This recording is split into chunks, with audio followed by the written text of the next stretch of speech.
राजकुमारी और चोर की प्रेम कहानी। बहुत समय पहले चंद्रगढ़ नामक एक समृद्ध राज्य में राजकुमारी अनन्या रहती थीं। वह न केवल सुंदर थीं, बल्कि बुद्धिमान और दयालु भी थीं। राजा और रानी उन्हें अत्यंत स्नेह करते थे और पूरे राज्य में उनकी प्रशंसा होती थी। एक दिन राज्य में एक रहस्यमय चोर की खबर फैलने लगी, जो केवल अमीरों से चोरी करता और गरीबों में बांट देता था। लोग उसे रहस्यवादी चोर कहने लगे। एक रात राजकुमारी अनन्या महल के बगीचे में टहल रही थीं, तभी उन्होंने एक छाया को दीवार फांदते देखा। उन्होंने तुरंत पहरेदारों को बुलाया, लेकिन चोर फुर्ती से भाग निकला। हालांकि वह एक पंखुड़ी का हार गिरा गया, जो राजकुमारी ने उठा लिया। अगले दिन राजकुमारी ने राज्य में घोषणा की कि जो भी यह हार का मालिक है, वह महल में आकर उसे ले जा सकता है। यह सुनकर चोर ने एक साधारण किसान के रूप में महल में प्रवेश किया। राजकुमारी ने उसे पहचान लिया, लेकिन कुछ नहीं कहा। उन्होंने उसे हार सौंप दिया और उसकी आंखों में झांकते हुए पूछा, तुम्हारा नाम क्या है? चोर ने जवाब दिया, मैं अर्जुन हूँ। राजकुमारी ने मुस्कुराते हुए कहा, तुम्हारी आंखों में सच्चाई है, अर्जुन। इसके बाद अर्जुन और अनन्या के बीच मुलाकातें बढ़ने लगीं। राजकुमारी ने महसूस किया कि अर्जुन का दिल साफ है और उसके कार्यों के पीछे एक उद्देश्य है। अर्जुन ने बताया कि वह गरीबों की मदद के लिए चोरी करता है, क्योंकि राज्य में कई लोग भूखे हैं और राजा इस पर ध्यान नहीं देते। बस राजकुमारी ने यह सब सुनकर अपने पिता से बात की और उन्हें राज्य की वास्तविक स्थिति से अवगत कराया। राजा ने अपनी गलतियों को स्वीकार किया और राज्य में सुधार लाने का वचन दिया। अंततः अर्जुन को क्षमा कर दिया गया और उसे राज्य का सलाहकार नियुक्त किया गया। राजकुमारी अनन्या और अर्जुन का विवाह धूमधाम से हुआ और दोनों ने मिलकर राज्य को एक आदर्श स्थान बना दिया। यह कहानी हमें सिखाती है कि सच्चा प्रेम और ईमानदारी किसी की भी पहचान बदल सकते हैं। राजकुमारी और चोर की यह प्रेम कहानी आज भी लोगों के दिलों में जीवित है। और मजेदार एवं शिक्षाप्रद कहानियों के लिए लाइक और सब्सक्राइब करें। धन्यवाद। सुनहरे बालों वाली राजकुमारी। बहुत समय पहले की बात है। हिमालय की तलहटी में बसे एक सुंदर राज्य स्वर्णपुर में एक राजकुमारी जन्मी, जिसका नाम था सुनयना। उसके बाल सूर्य की किरणों जैसे सुनहरे थे, जो दूर से ही चमकते थे। उसकी आंखें नीले आकाश की तरह गहरी और चमकदार थीं। सुनयना न केवल सुंदर थी, बल्कि बुद्धिमान, साहसी और दयालु भी थी।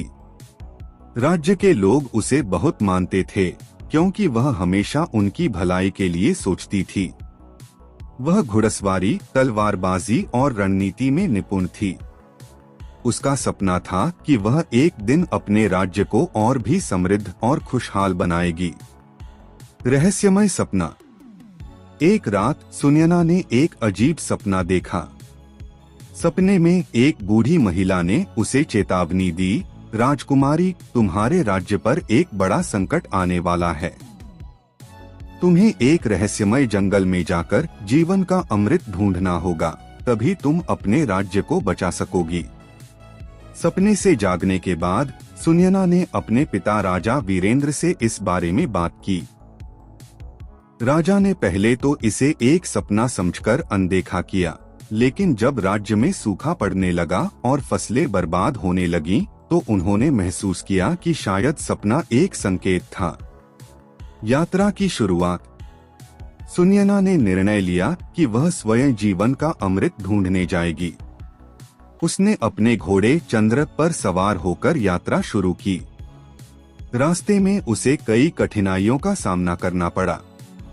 पहाड़ों को पार करते हुए, घने जंगलों में भटकते हुए वह अंततः एक रहस्यमय जंगल में पहुंची, जहां पेड़ पौधे भी बोलते थे।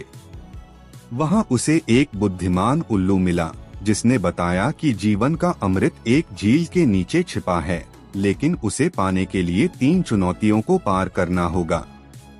चुनौतियों का सामना। सत्य का सामना। सुनयना दर्पण के सामने खड़ी हुई। दर्पण ने उसे दिखाया कि अगर वह असफल होती है तो उसका राज्य नष्ट हो जाएगा और लोग कष्ट में होंगे। यह देखकर उसकी आंखों में आंसू आ गए, लेकिन उसने अपने डर का सामना किया और दर्पण पार कर लिया। धैर्य की परीक्षा। गुफा में बैठकर ध्यान करना आसान नहीं था। वहां अंधेरा, सन्नाटा और समय का कोई बोध नहीं था।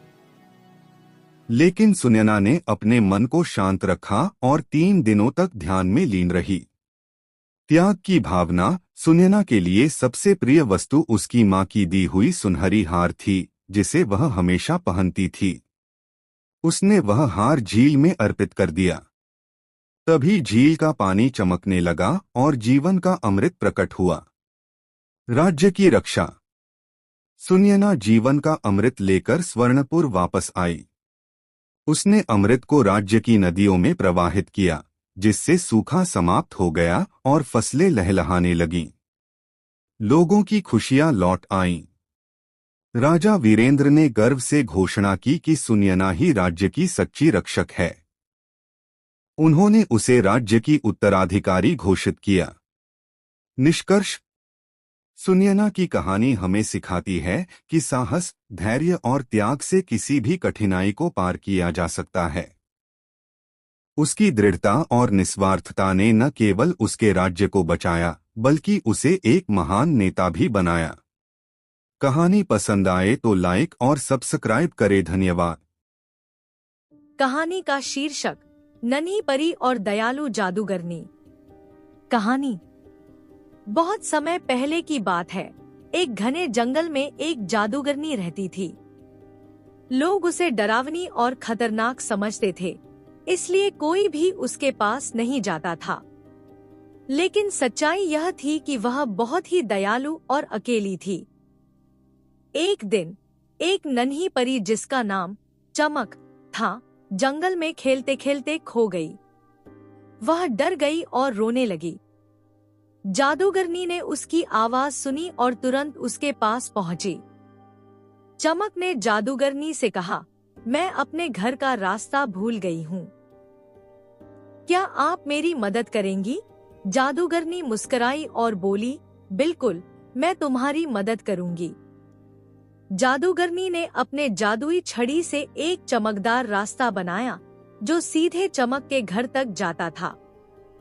चमक बहुत खुश हुई और जादूगरनी को धन्यवाद कहा।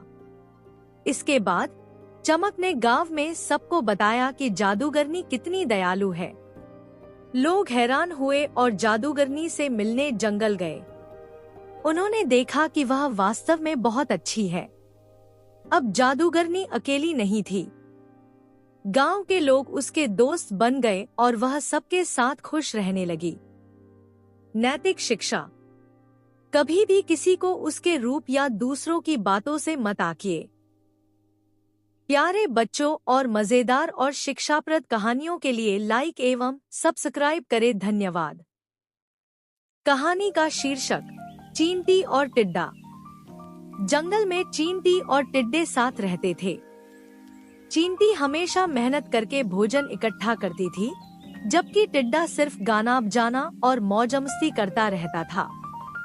गर्मियों के दिनों में चींटी खाने के लिए अनाज इकट्ठा करती रही, जबकि टिड्डा आराम करता रहता था। एक बार बारिश कई दिनों तक होती रही, जिसके कारण टिड्डे के पास भोजन की कमी हो गई। उसके पास खाने के लिए कुछ नहीं बचा था। बारिश लगातार हो रही थी। टिड्डे को कुछ समझ नहीं आ रहा था कि अब वह क्या करे, वह खाना कहाँ से लाए। वह चींटी से भोजन मांगने गया, लेकिन चींटी ने उसे मना कर दिया। चींटी ने टिड्डे को उसकी सूखे दिनों में गाने गाना, मौज मस्ती करना तथा आलसपन के कारण पड़े रहने के बारे में याद दिलाया और उसे अपने पास से भगा दिया। टिड्डे को अपने बीते हुए समय को याद करके बहुत रोना आया। नैतिक सीख। हमें हमेशा मेहनत करनी चाहिए, जिससे हमारा अच्छा भविष्य बन सके। बिना मेहनत के सफलता प्राप्त करना संभव नहीं है। प्यारे बच्चों और मजेदार और शिक्षाप्रद कहानियों के लिए लाइक एवं सब्सक्राइब करें। धन्यवाद। कहानी बकरी और उसके दो बच्चे। एक छोटे से गांव में एक बकरी रहती थी। उसका नाम था गुलाबी। गुलाबी के दो छोटे छोटे बच्चे थे जिनके नाम थे मोती और छोटू। गुलाबी अपने बच्चों से बहुत प्यार करती थी और उनकी हर जरूरत का ध्यान रखती थी। हर सुबह गुलाबी अपने बच्चों के साथ खेतों में चरने जाती थी। वह अपने बच्चों को सिखाती थी कि कैसे ताजी घास चरना है और कैसे शांत रहना है। मोती और छोटू अपनी माँ की बातें ध्यान से सुनते और वैसा ही करने की कोशिश करते। एक दिन जब गुलाबी अपने बच्चों के साथ खेत में चर रही थी, तभी एक बड़ा भेड़िया आया। भेड़िया बहुत खतरनाक था और उसने गुलाबी के बच्चों को देख लिया था। गुलाबी ने भेड़िया को देखा और अपने बच्चों को बचाने के लिए एक योजना बनाई। गुलाबी ने अपने बच्चों से कहा, मोती और छोटू, यहाँ एक बड़ा खतरा है। मैं तुम्हें बचाने के लिए एक योजना बना रही हूँ।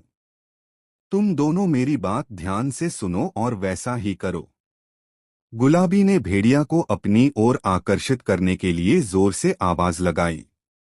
भेड़िया गुलाबी की ओर दौड़ने लगा। गुलाबी ने अपने बच्चों को एक सुरक्षित स्थान पर भेज दिया और खुद भेड़िया के सामने खड़ी हो गई। भेड़िया गुलाबी पर हमला करने वाला था, तभी गुलाबी ने जोर से कूदकर भेड़िया को मारा और वहां से भाग गई। मोती और छोटू सुरक्षित थे और उन्होंने अपनी मां को बचाने के लिए धन्यवाद दिया।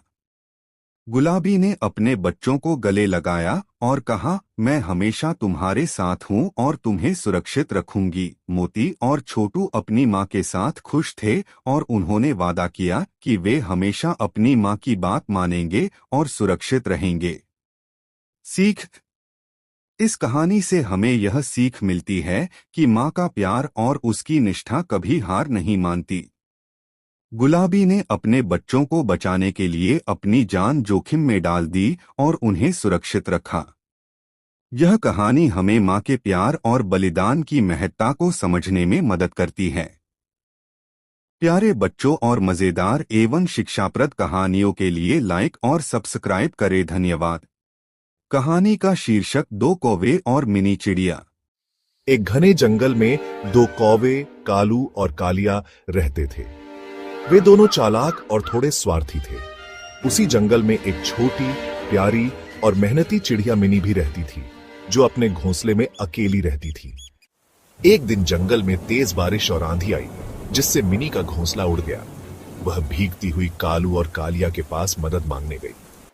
भैया, क्या मैं बारिश रुकने तक आपके घोंसले में रुक सकती हूँ? हमारा घर छोटा है, तुम्हारे लिए जगह नहीं है। हमारा घर छोटा है, तुम्हारे लिए जगह नहीं है। मिनी निराश होकर एक पेड़ के नीचे भीगती रही। बारिश के बाद उसने मेहनत से एक मजबूत घोंसला बनाया। कुछ दिनों बाद फिर से तेज आंधी आई और इस बार कालू और कालिया का घोंसला उड़ गया। वे ठंड और बारिश में कांपते हुए मिनी के पास पहुंचे। मिनी बहन, क्या हम तुम्हारे घोंसले में रुक सकते हैं? जरूर भैया, अंदर आ जाओ। कौवों को अपनी गलती का एहसास हुआ और उन्होंने मिनी से माफी मांगी। इसके बाद वे अच्छे दोस्त बन गए और एक दूसरे की मदद करने लगे। संकट में दूसरों की मदद करनी चाहिए। और मजेदार कहानियों के लिए लाइक सब्सक्राइब करें।